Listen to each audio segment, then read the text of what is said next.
여러분 안녕하십니까. 4월 10일 금요일 교차로 유튜브 뉴스 첫 소식입니다.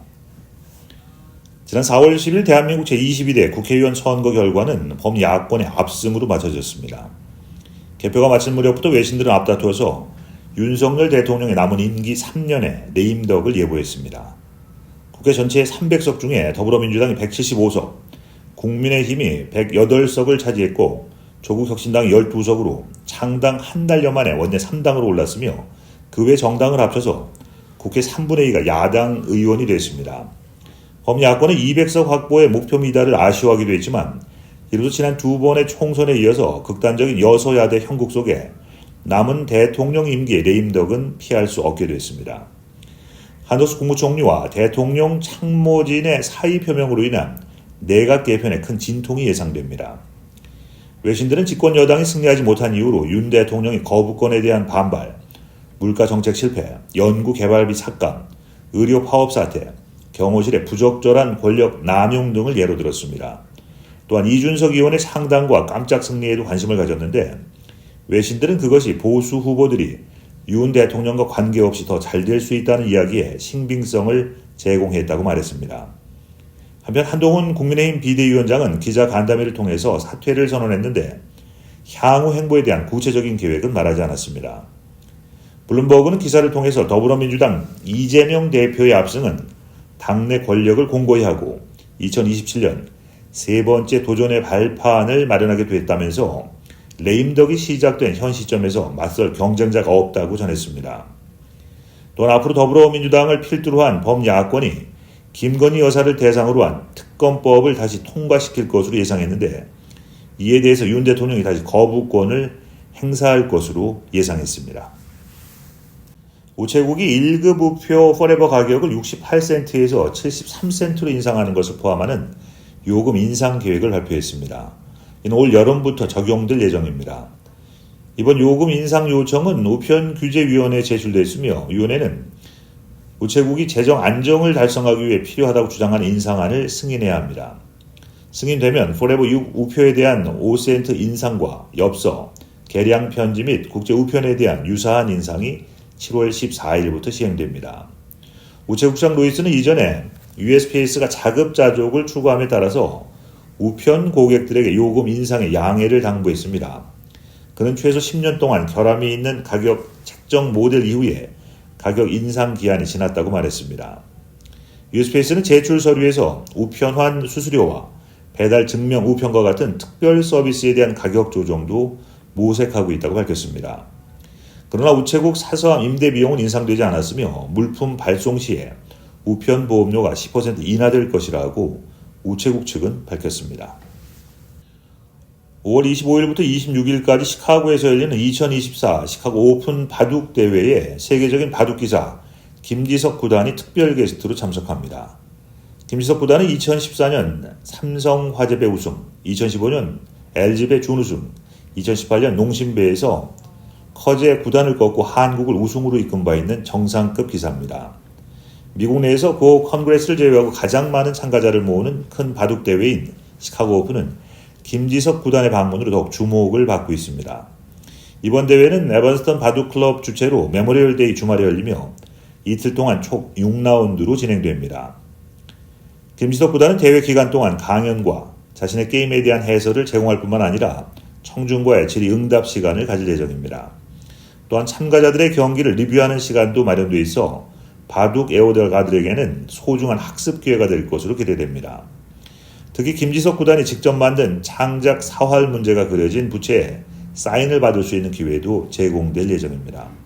바둑을 좋아하는 애호가분들에게 놓칠 수 없는 기회로 이번 시카고 오픈은 바둑 애호가분들에게 진지한 게임을 즐기고 오랜 친구들과 재회할 절호의 기회가 될 것으로 보입니다. 자세한 사항은 대회 관련 정보 웹사이트를 통해서 참조하시면 됩니다. 시카고 한국교육원은 지난 4월 6일 시카고 대학교에서 미 중서부 지역 외국인 대학생 및 한국어 교육자 등 120여 명이 참가한 가운데 제5회 미 중서부 한국어 말하기 대회를 성황리에 개최했다고 밝혔습니다. 2019년 제1회 대회가 개최된 이후에 4년 만에 대면 행사로 재개된 이번 대회는 미 중서부 18개 대학에서 자체 예선을 거친 43명의 학생들이 참가해서 한국어 실력을 겨뤘습니다. 대회 참가 학생들은 개인적인 주제부터 한국의 저출산 문제까지 한국의 역사, 문화, 정치, 사회, 경제를 아우른 다양한 주제를 한국어로 발표했습니다. 최우수상을 수상한 이들에게는 상금 800불과 경희대학교 국제교육원, 서강대학교 한국교육원, 성균어학원 한국어어학당 중에 한 곳의 1학기 장학증서가 수여됐습니다. 또 각 부분별 우수상 수상자 3명에게 상금 500불 이외에 금년부터 새로 충남대학교 국제언어교육원, 성신여자대학교 국제교육원, 삼육대학교 국제교육원 중 한 곳에 한 학기 장학증서가 수여됐으며 장려상 수상자 10명에게는 상금 300불이 주어졌습니다. 특히 올해부터는 한국 유학생 유치를 확대하기 위해서 국립국제교육원 및 대회를 후원하는 한편 한국 대학들과 협력을 통해서 한국 유학 홍보 부스를 대회 행사장에 설치 운영하는 한편 대회 프로그램으로 한국 유학 홍보 영상 등을 상영해서 외국인 학생들의 한국 유학 연수에 대한 관심을 제고시켰습니다. 초콜릿 애호가들을 위한 축제 롱그로브 초콜릿 페스트가 2024년 5월 17일부터 19일까지 시카고 교외 고풍스러운 도시 롱그로브에서 열립니다. 축제 기간 동안 롱그로브 시내는 거대한 인터랙티브 초콜릿 공장으로 변신합니다. 방문객들은 초콜릿과 와인 페어링, 시음, 사탕 만들기 시연 등 다양한 체험을 통해서 초콜릿의 세계를 탐험할 수 있습니다. 축제에는 라이브 음악 공연, 카니발 놀이기구, 추억의 게임, 초콜릿 파이 먹기 대회, 초콜릿 예술 공예품 등 가족 모두가 즐길 수 있는 다양한 프로그램이 준비되어 있습니다. 초콜릿 도넛, 초콜릿 딸기, 에클레어, 마카롱 등 지난 축제에서 인기를 끌었던 다양한 음식들을 선보일 예정입니다. 축제 입장료는 1일 입장권 $5, 3일 입장권 $10부터 시작되며 사전에 온라인에서 구매할 수 있습니다. 테마 놀이기구 이용권은 $20에 18장, $5에 4장, 그리고 특정 시간대에는 $32를 지불하면 무제한으로 이용할 수 있습니다. 전 시카고 공립학교 학생이 15살이었던 자신을 추행하고 반복적으로 성폭행한 전 학생 주임 딘을 학교가 은폐했다면서 학교를 상대로 소송을 제기했습니다. 시카고 법률회사 스테이너 앤 헨슬리는 리틀 빌리지 론데일 고등학교에 다녔던 학생을 대변하면서 학교가 학생들을 성적으로 학대한 교직원의 행동을 은폐하면서 계속 아이들을 착취했다고 주장했습니다. 소송은 해당 학교의 전 학생 주임인 브라이언 크라우더가 학교의 여학생을 상대로 2번의 임신, 낙태를 저질렀다고 주장했습니다. 검찰은 크라우더가 당시 15살 학생에게 스냅챗을 통해 메시지를 보내면서 관계가 시작된 이후에 2013년부터 2015년까지 약 2년 동안 정기적으로 성관계를 맺었다고 밝혔습니다. 2014년에는 임신한 그녀의 낙태 동의서에 서명하기 위해서 양아버지로 가장하기도 했는데 그런 일이 이듬해에도 한 번 더 반복됐습니다. 소송에 따르면 해당 학생은 다른 교직원에게 성적 학대에 대해서 말했지만 교사는 아무런 조치도 취하지 않았으며 성폭행 피해 상황을 보면서 도리어 그 둘의 관계에 대해서 농담을 주고받았다고 밝혔습니다. 잠시 전하는 말씀 후에 교차로 유튜브 뉴스 이어드립니다.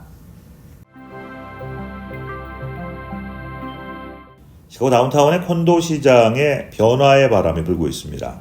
수년 만에 처음으로 시카고 시내에 새로운 대형 콘도 프로젝트가 없는 상황입니다. 인테그라 부동산 리소스에 따르면 2015년 이후에 약 2,500개의 콘도가 개발되지만 현재 약 600개가 여전히 미분양 상태입니다. 고급 주택 판매를 저해한 높은 건축 비용과 이자율로 인해서 대규모 콘도 건설이 중단됐기 때문입니다. 지난해까지 다운타운 지역에는 약 3만 1,000개 임대주택이 건설되어 있지만 현재 시내에는 건설 중인 콘도가 없으며 신규 프로젝트 계획도 없습니다. 인테그라 부동산 리소스 관계자는 콘도 시장에 관해 이야기하는 것은 20년 전만큼 재미있지 않다면서 새 건물을 원한다면 선택의 여지가 거의 없다고 말했습니다. 부동산 전문가들은 가까운 미래에 새로운 콘도 프로젝트가 없을 것이라고 전망하면서 한번 유닛이 사라지면 다시 돌아오지 않을 것이라고 경고하고 있습니다. 최근 높은 건축 비용으로 인해 아파트 개발사는 주택 분양보다 임대주택 시장에 더 집중하고 있습니다. 일리노이 주 보건당국과 주 규제당국은 가짜 보톡스로 의심되는 보툴리누스 중독 증상을 보인 두 사람이 병원에 입원한 후에 조사를 진행하고 있습니다. 일리노이주 공중보건국에 따르면 두 사람은 라살 카운티의 면허를 소지한 간호사로부터 주사를 맞았지만 해당 간호사에게는 그러한 시술이 허용되지 않았습니다. 문제는 환자에게 위조 제품을 주사했을 가능성이 있다는 점입니다. 두 사람은 보툴리누스 중독과 일치하는 증상인 시력 감퇴와 복시, 처진 얼굴, 피로, 숨가쁨, 호흡 곤란, 쉰 목소리가 나는 것을 경험했습니다. 보톡스에는 클로스트리움 보툴리눔 박테리아가 존재하지만 식품의약청 FDA에서 승인한 정제된 형태로만 존재하는 반면 보툴리누스 중독은 신체의 신경을 공격하고 근육 마비를 일으킬 수 있는 치명적인 질병을 유발합니다. 보건국 책임자 세머 박사는 무면허, 비승인 치료로 사랑하는 이들이 심각한 위험에 처할 수 있다면서 정식 교육을 받고 FDA 승인 제품을 사용하는 자격을 갖춘 전문가의 관리 하에서만 미용 시술 서비스를 받아야 한다고 강조했습니다. 일리노이 주 전문규정부 IDFPR에 따르면 미용사 및 피부관리사의 자격으로는 보톡스 주사 시술하는 것이 금지되어 있습니다. 11일 목요일 전 NFL 러닝백 O.J. 심슨이 암 투병 중에 76세의 나이로 라스베가스의 세상을 떠났다고 그의 가족들이 전해왔습니다. O.J. 심슨은 전처 살해 혐의로 유명합니다. 1994년 전 부인 니콜 브라운 심슨과 그녀의 남자친구 론 골드먼이 로스앤젤레스에 있는 자신의 콘도에서 칼에 찔려 숨진 채 발견됐는데 심슨이 유력한 범인으로 지목됐고 결국 살인 혐의로 체포돼서 기소됐습니다. 그의 재판은 TV로 송출될 정도로 유명했는데 결국 그는 무죄 판결을 받게 되면서 많은 이슈가 됐습니다. 이후에 전 부인의 가족들이 소송을 통해서 심슨에게 책임을 물어 3,300만 달러 이상의 손해배상금을 지급하면서 사건을 일단락됐습니다. 또한 그는 만약 내가 그랬다면이라는 제목의 책을 기고하기도 했는데 결국 라스베가스 강도 사건으로 감옥에서 복역하게 됐습니다. 심슨은 12개 혐의에 대해 유죄 선고를 받았고 33년의 징역형을 선고받았으며 9년 후에 가석방을 받고 석방됐습니다. 그는 최근 약 3년간의 암 투병과 몇 개월간의 호스피스 치료를 받다가 76세를 일기로 파란만장했던 그의 인생을 마감했습니다. 페이스북의 모기업 메타가 최신 맞춤형 인공지능 칩인 메타 훈련 추론 가속기 MTIA 2세대를 출시했다고 밝혔습니다. 이번에 선보인 2세대 MTIA는 지난해 자체 설계한 1세대 AI 추론 가속기의 후속 모델입니다. MTIA는 페이스북 등에서 광고 순위 지정과 추천 등의 용도로 사용되며 1세대는 7나노미터 공정으로 구축된 반면 2세대는 더 작은 5나노미터 공정을 적용해서 더 많은 프로세싱 코어를 탑재할 수 있기로 했습니다. 또한 2세대 MTIA는 이전 세대보다 더 많은 전력을 소비하지만 내부 메모리 용량이 64MB에서 128MB로 증가하고 평균 클릭 속도도 800MHz에서 1.35GHz로 향상돼서 전반적으로 최대 3배 향상된 성능을 제공한다고 알려졌습니다. 현재 MTIA는 메타의 데이터 센터 16곳에 구현되어 있으며 이미 긍정적인 결과를 보고 있다고 메타 측은 전했습니다. 메타는 2세대 MTIA를 생성형 AI 훈련에는 사용하지 않고 있지만 이를 검토한 여러 프로그램이 진행 중이라고 밝혔습니다. 이상 오늘 보내드렸던 교차로 유튜브 뉴스 마치겠습니다. 시청해주신 여러분 고맙습니다.